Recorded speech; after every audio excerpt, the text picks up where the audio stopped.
The U.S. currently spends about $3.5 trillion per year. We are currently collecting in taxes about $2.5 trillion a year at most. That leads to at least a $1 trillion deficit. We have actually run deficits for most of the years since World War II. Historically, we have spent about 20% of GDP on government spending, and we have taken in about 18% of GDP. To understand why there is so much attention on deficits and the debt today, we need to do a little history and look at the last 10 years. In 2000, at the end of the Clinton administration, we had a very strong economy. We had a budget surplus of about $200 billion. Now, that all changed in 2001. First of all, the economy went south. Second of all, we launched a war in Afghanistan, and third of all, the president and Congress cut taxes.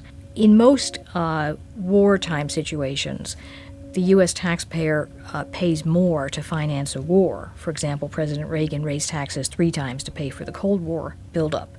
But in what is a historical anomaly, President Bush actually cut taxes again in 2003 at the same time that we went into war in Iraq. And wars are, of course, extremely expensive. We've already spent more than $2 trillion in Iraq and Afghanistan, with a great deal more to come. This protracted war spending at the same time that we had lower revenues coming in through the tax cut had a very negative effect on our national debt. And the debt actually grew from about $6.5 trillion under when President Bush took office to $10 trillion when he left office. Since President Bush left office, the situation in terms of the debt has deteriorated even further because of the fact that we had the Great Recession of 2008. The combination of enacting stimulus spending, lower tax revenues, continued spending for the wars in Iraq and Afghanistan, as well as the automatic kind of spending the government has to do during a downturn for things like unemployment compensation, meant that our national debt has risen now from $10 trillion to $15 trillion. A $15 trillion national debt equates to about $50,000 in debt for every man, woman, and child in America. When you see almost any politician talking about millions and billions and trillions, it's hard to remember actually how much bigger a trillion is than a million or a billion. If you had $1,000 bills stacked up, a million is about 4 inches high, and a billion is about the size of the Washington Monument, and a trillion is about 65 miles high.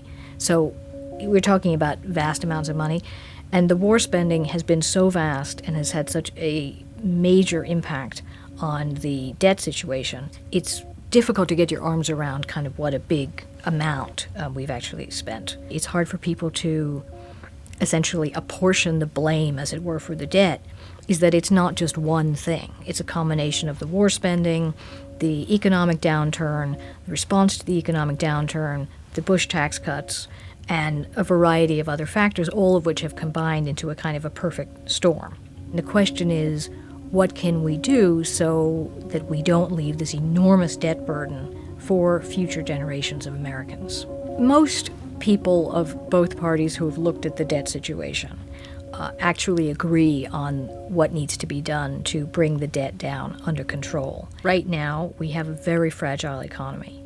And so if we were to start reducing spending now and go into a kind of austerity period right now, that would very likely set off another round of economic crisis. Any kind of solution to the size of the debt has got to include 3 components. First of all, there needs to be a reform of the tax system to reduce the number of loopholes, particularly for the very wealthy, that reduce the amount of revenues that come into the economy. Second, there needs to be a reform of some of the formula that in which Americans qualify for Medicare and Social Security, such that we very gradually are able to reduce benefits for future generations enough to keep these programs solvent for the next generation. And third, we need to think about reducing federal spending, but reducing it in a way that is